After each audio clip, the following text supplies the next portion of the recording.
Ya, Assalamualaikum warahmatullahi wabarakatuh, teman-teman.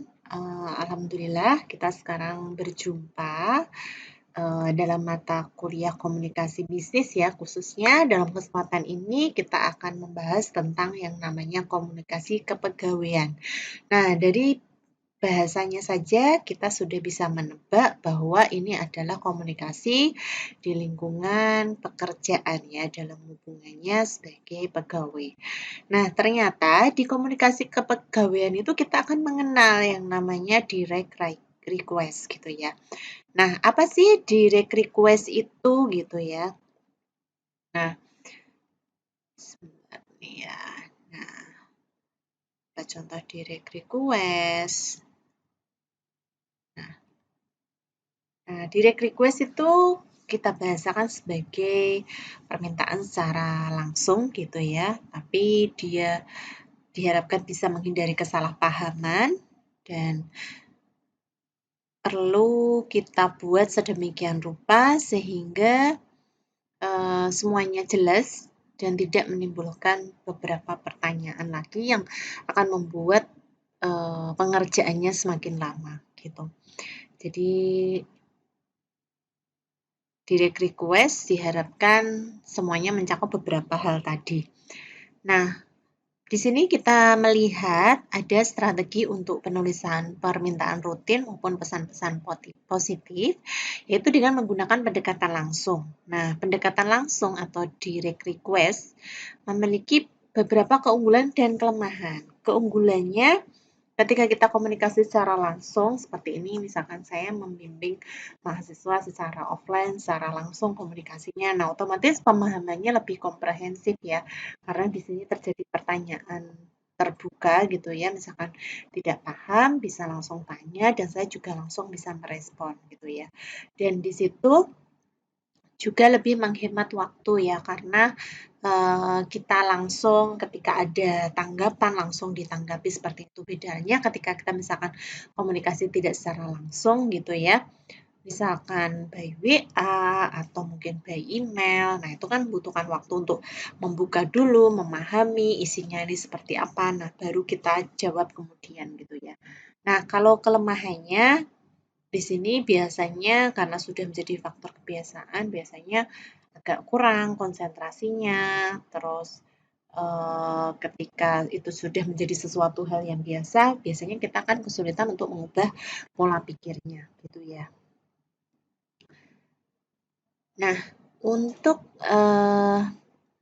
pesan rutin maupun pesan positif, di sini ada beberapa hal. Nah, kalau pesan rutin biasanya dia ya sudah merupakan hal yang rutin gitu ya. Nah, kalau pesan positif tentu biasanya mengandung good news gitu ya. Nah, di slide selanjutnya kita akan membahas bedanya apa antara good news dengan goodwill gitu ya.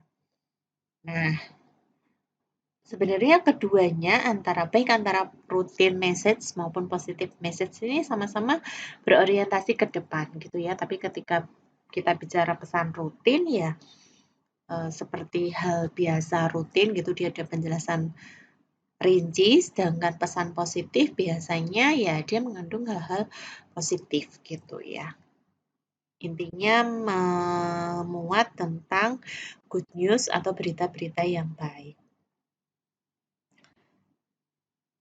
Nah, pesan rutin di sini kita bisa melihat ya, pesan yang berkaitan dengan kegiatan bisnis sehari-hari yang berulang, perlu dilakukan atau dijawab secepatnya dengan menggunakan pendekatan langsung. Contohnya di sini surat masuk, surat keluar, memo, surat yang berisi pesanan gitu ya. Nah, kalau tadi saya mencontohkan misalkan kita komunikasi secara langsung, nah pesan rutin ini biasanya dia butuh jawaban secara cepat gitu ya, karena kita akan mengerjakan sesuatu yang berkaitan dengan jawaban yang diberikan oleh pihak lain gitu. Makanya biasanya kita di lingkungan pekerjaan itu sudah biasa ya, semuanya dituntut cepat gitu ya, gesit gitu. Karena itu akan mempengaruhi yang lain juga gitu. Makanya terkadang di lingkungan kerjaan kita sebel banget ketika kita mau menyelesaikan pekerjaan kita, cuman kita terhambat oleh kinerja orang lain yang dia belum selesai gitu ya. Makanya perlu di sini kita terapkan strategi yang jelas. Biasanya pesan rutin yang biasanya pendek, sederhana gitu ya, tapi langsung to the point. Misalkan kita mau mengerjakan laporan pertanggungjawaban dana. Nah, sedangkan di situ nanti akan ada nota yang berhubungan dengan sekretaris misalkan. Nah, hal seperti itu kita otomatis harus komunikasi dengan sekretaris gitu ya, karena sampai sekarang dia belum memberikan nota fotokopi misalkan yang berhubungan dengan laporan dia gitu. Jadi kita belum bisa tutup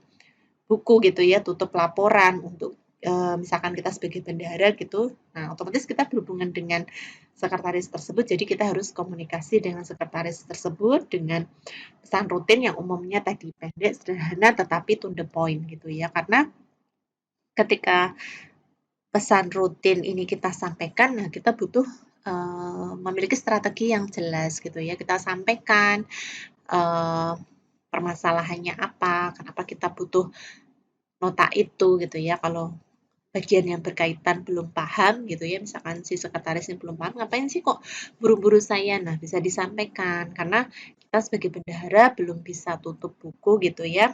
Seandainya ini apa namanya? Seandainya eh seandainya yang sekretaris itu belum menyelesaikan tadi laporannya sehingga nota fotokopinya pun belum ada gitu ya.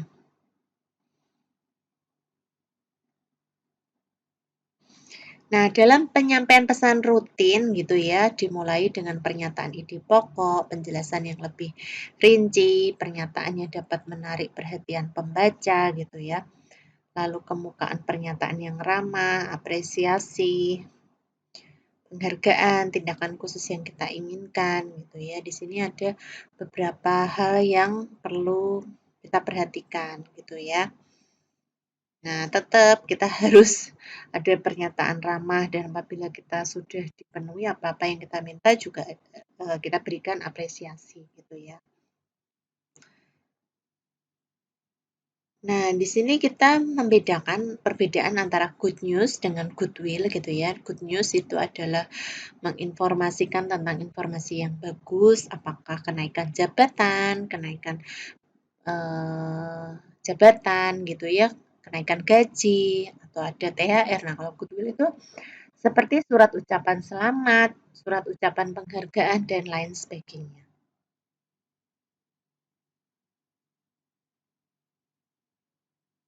Nah, ini beberapa bagian ya untuk penulisan pesan positif.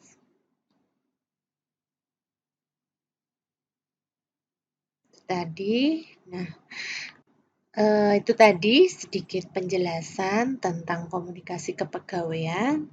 Semoga bermanfaat dan apabila teman-teman nanti menerapkannya entah di lingkungan kerja atau mungkin sekarang di lingkungan organisasi kemahasiswaan, semoga bisa menerapkannya secara efektif dan maksimal.